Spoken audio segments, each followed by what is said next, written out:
MBE. Lord Lieutenant, Air Commandant Officer, ladies and gentlemen, and most importantly, our serving men and women in our armed forces. It gives me great pleasure to speak this evening on behalf of the armed forces. The chat for about 45 minutes, Tim, will be in two parts. First of all, I'm going to deal with and bring to a close something that happened last year in the inaugural event, and this evening until Rotary trumps me with the claret jug. This tailor-made bag has been on the stage throughout this evening. This was a bag that was given to us last year when I was part of the One Scots golf team. I've just finished in One Scots, so I wasn't allowed to play this year, which was rather unfortunate, but thank you to Paul and the team at the left for quickly ditching me. The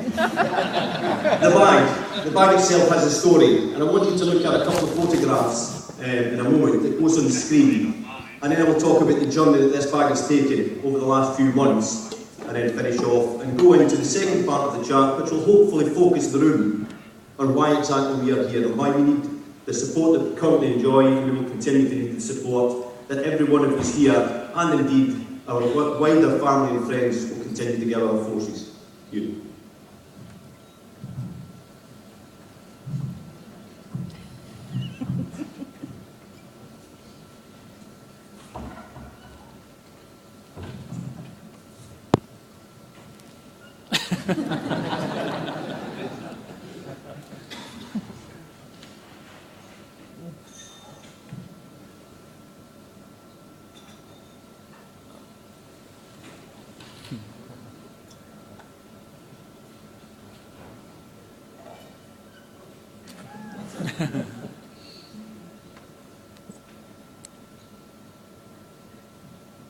Ladies and gentlemen, the bag itself has been on a journey. It was presented to the One Scots team last year from the lads from TaylorMade, and Joseph and Liam were there at the event, and it's nice to see them and thank them for that.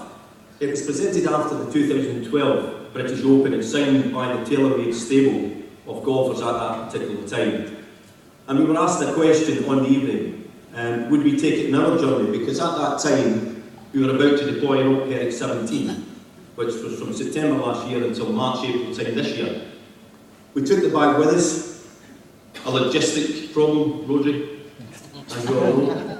But the bag came, we had to sneak the bag on, and thank Artemis Russell on the left-hand side for getting it in on the freight and getting it past the people that should have been checking for the proper equipment to go. But it made its journey nevertheless. And not only has it done its journey, I wrote a small blog at Christmas time this year and sent it to TaylorMade about the bag.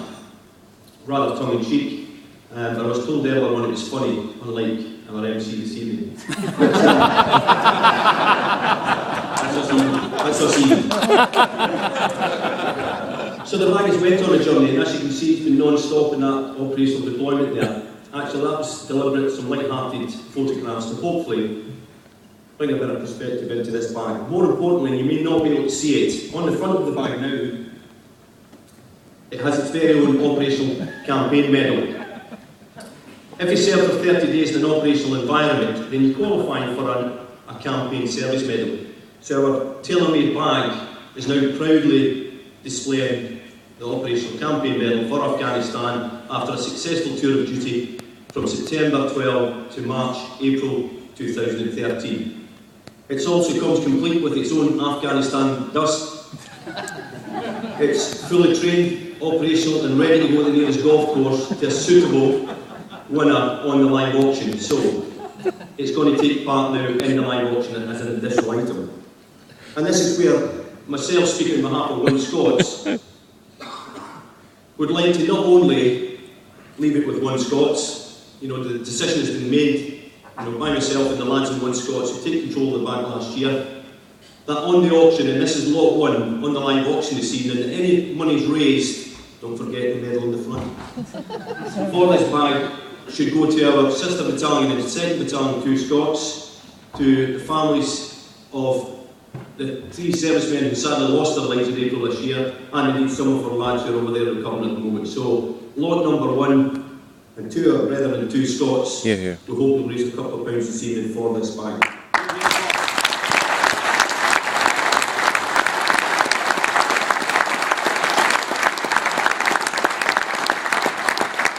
Ladies and gentlemen, to finish off this part here as far as the bag is concerned, I have a direct quote. Currently our 2nd Battalion 2 Scots are currently still deployed in Herrick at the moment, on all Herrick 18. With a lovely email sent to the wise team to Major Tim Grantham from Captain Stuart Simpson, who's out there at the moment. The guys who knew and know Stuart, the email is quite succinct, it's about 5 or 6 pages. So we've diluted it slightly, and I've taken a quote from him, and he asked for it to be read out. Not only is he currently serving with the 2nd Battalion, he's very much as the 1st Battalion as well at heart. So this is the quote that he has sent to us. First and foremost, of course, as you would expect, a very warm welcome from Afghanistan at the moment to all at the Glengoyne dinner. 2 Scots, you better win the golf today, so that's one I'm going to have to email him back on, unfortunately. So just going to stand by for that and release when it gets back.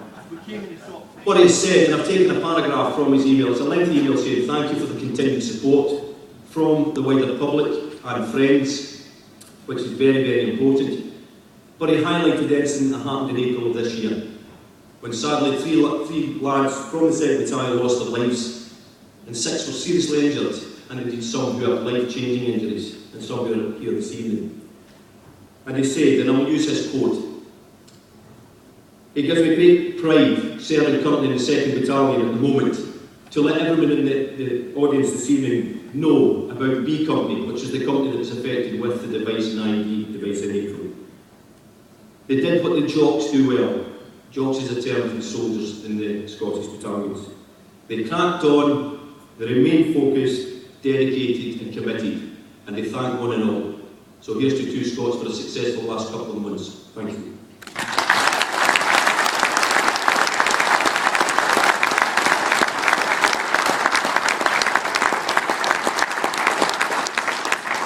Ladies and gentlemen, I'm going to ask you to pray silent now for a period of reflection. We're going to watch a small video about the armed services. What I would like each and every one of you to do is to be silent, take a few seconds, listen and watch to the video and see all 3 services in action. We'll then have a chat and try and focus in for the remainder of the evening. Thank you.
Ladies and gentlemen, a small period of reflection. Of course, that was a couple of minutes of video there. It gives you a flavour for what's going on. It also gives you an insight into the implications of operating in dangerous environments all over the world, and we see that throughout the video.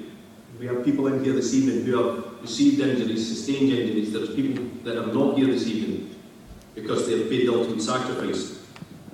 I would like to throw out this question: why are we here? We are here because there is still a need. You are all here this evening because you believe in that need. We've enjoyed a fantastic day of golf. We've enjoyed a fantastic evening so far. And every one of these richly deserves that applause and praise from all of the armed services, not only in here this evening, but for the people that are still operating all over the world in difficult environments. But what I would reiterate is, it's not just event from event to event. You don't go away tomorrow and say that was a great event. I hope we have one next year, Neil. So, it is enduring because there is a need. There is an enduring need for support. Now, the armed forces certainly at the moment enjoy an incredible level of support within the public. They certainly do. And it's not for any one of us in any of the services to question why and what we're doing. We've just got to get on with it. And that's what we do. But the realities are, life may be lost, and you may end up in a situation where you receive some injuries that could be life-threatening. And that is something that we can get a little bit back to, and we do that. And we're doing that by sitting here this evening. Don't forget what number one, it's very own campaign service medal. Remembrance. Remembrance doesn't mean 1 week before we put a poppy on. Alright, it is enduring. Support is enduring. The armed services are enduring. We're certainly being diluted slightly at the moment, but that will just increase our resolve, something that's the underpin, cornerstone of all three services. Can we make a difference? Of course we can make a difference. How do we do that? How do we make the difference? There's various different opportunities for us this evening, other events that go on all throughout the year. And indeed there's a number of people, individuals in this room who have seen at other events over the last period, and we thank you for that continued support. It's up to us to influence the wider group, encourage them to also get involved, encourage them to have the strength and resolve as individuals to come and speak to our injured servicemen and women. Come and listen to their stories. He may only be 18 or 19, but he will have a story to rival all of yours, irrespective of age, I'm sure. So that's something that please do. People find it incredibly difficult sometimes. Just wait till you see if it's had a couple of drinks and then you'll be talking all night. You just need a couple of lines, that's it. Get in. Monies and events and support, such as this evening, they go on, an incredible amount of work that goes in, an incredible amount of small groups of determined people. Similar in a lot of ways to the very smallest units that we employ ourselves within the services today. A recent event I will highlight, and I will continue the theme that Rodri, Director of Championship Operations at the RNA, alluded to earlier, was a private visit. Private visit that is set up by Major Tim Grantham and his lovely wife Leslie through Rodri, and more importantly facilitated by Mr Jim MacArthur, the Chairman of the Championship at the RNA, and they have what's known as the Grand Day Out. Now the programme is a wonderful article that was written by some of the lads and tidied up, of course, in the programme. So if you've not read it, then please do, about that day. And I'll highlight a couple of points, because I think that in itself, that single day for the individuals that attended that event is immeasurable when it comes to recovery and their own rehabilitation, both physically and indeed mentally. The event, of course, was the British Open this year, staged at Muirfield. The Grand Day Out takes place on the Friday of the Championship. I was fortunate enough to be involved to help out in that again this year, which was fantastic. And with some individuals from two Scots primarily, and some soldiers from the Remay as well. And indeed Wise, headed up by Major Tim and Leslie and the rest of the Wise team. And I was fortunate enough to be asked to get involved in that this year. We had a wonderful time. Even the non-golfers that went along, you didn't have to enjoy golf to enjoy the day out that was put on. And a big thank you to Jim and Rodri, but more importantly to Tim and Leslie for orchestrating and organising such an event. Some of the photographs that's in the programme as well, you'll see some of the individuals from the European Tour and the world stage that came and spoke to our individuals that day. Someone asked me, how are the boys getting on? Are they enjoying their day? I said they are enjoying their day, because what this day gives them, it gives them self-belief. Because there was 2 or 3 of them that had not left the confines of either the barracks, the rehabilitation room, or indeed the camp itself. So it gave them a bit of self-esteem. Their own self-confidence was, of course, given a nudge, and indeed they thrived on that day. Highlighted particularly when Hazel Irvin popped out when we were hovering about the first tee, and she popped out and she said, who's first for a kiss? So I think it was the wheelchair boys were first actually on that day. So she got in and she was good enough to give everyone a kiss. But ultimately, which I thought was quite apt, one of the lads was sitting there with his prosthetic limb on his wheelchair, and it's a black prosthetic limb. Hazel spoke to everybody, which was first class. I said all of the BBC team, and indeed all of the golfers that walked past that group. And she said to me, is that one of those new prosthetic limbs, those fancy new ones? He's like, no, Hazel, I've just been out in the sun too long.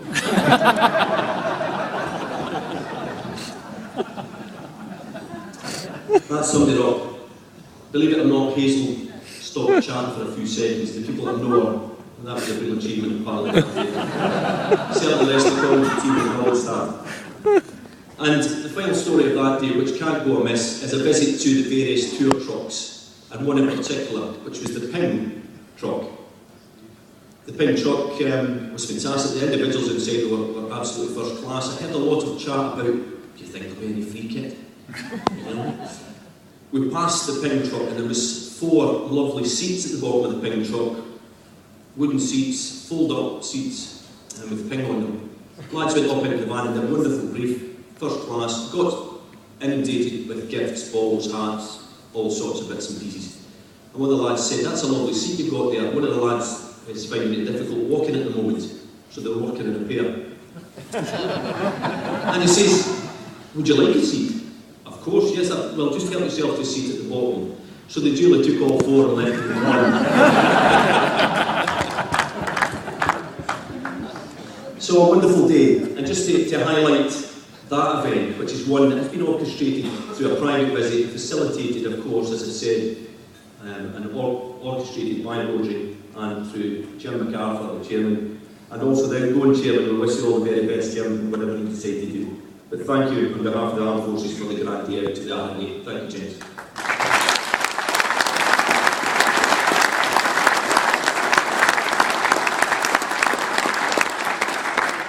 Ladies and gentlemen, I'm going to bring to a close my chat, and I'll start by saying at the moment, combat operations in Afghanistan is due to end towards the end of 2014.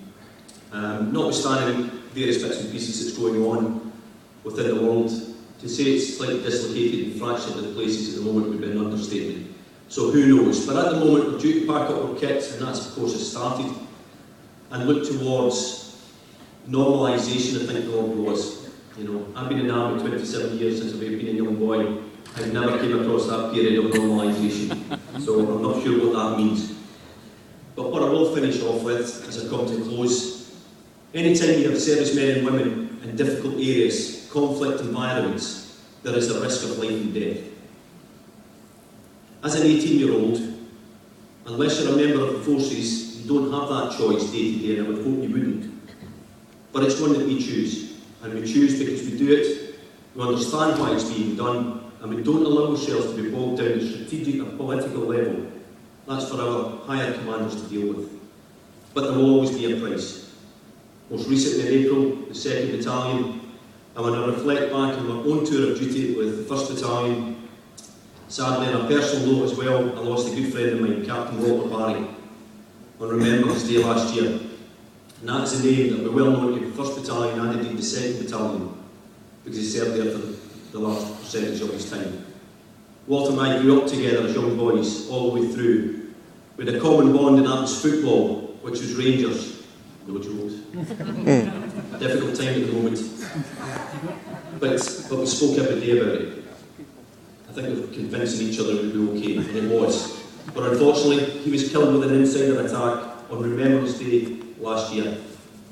And I thought I would share to you a small reading which encapsulates the armed forces, and it was also read at its vigil service in Camp Bastion on the 14th of November last year. The reading itself comes from The Golden Journey by Samarkand by James Glengoyne Flicker. It illustrates not only the ethos by which Walter himself lived, but by which we, all within the forces, have undertaken to continue the job. And it goes, "Go as a pilgrim and seek out danger. Far from the comfort and well-lit avenues of life, put your very soul against the unknown and seek stimulation in the company of the brave.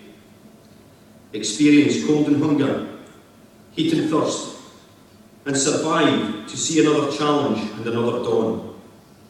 Only then will you be able to know and say, I have looked down on the further side of the mountain, and, fulfilled and understanding all, I'm truly content that I have lived a full life, and one that was of my own choice." I.P. Walter.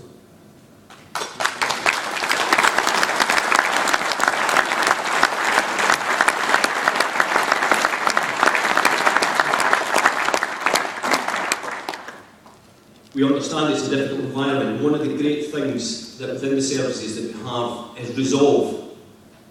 It's an understanding that the person, man or woman, left or right, front or back, will be there and will try and help you in difficult times. We have various levels of leadership, and we have a common bond of understanding of what it takes, as well as being well equipped, well prepared, and we are ready to face the dangers. We understand what it means when we've taken our oath of allegiance to Her Majesty the Queen. We will continue to uphold that. I thought I would discuss the word hero very quickly. Hero is thrown about, and certainly no one in any of the uniforms in here this evening would claim to be a hero, and certainly wouldn't want to hear that.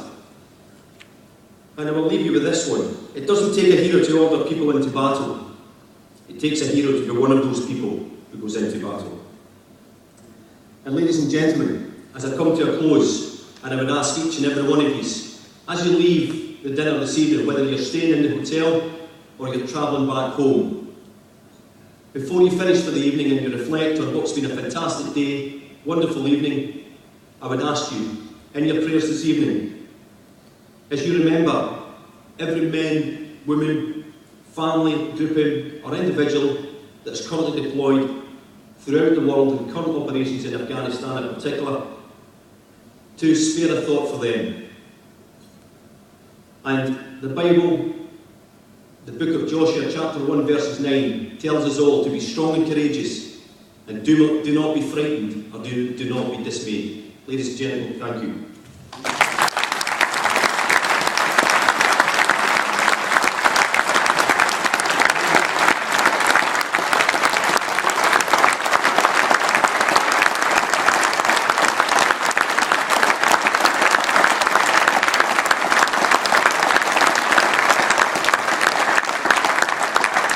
Thanks, Bob. Absolutely fantastically spoken and beautifully delivered. Well done, Bob. Thank you very much. And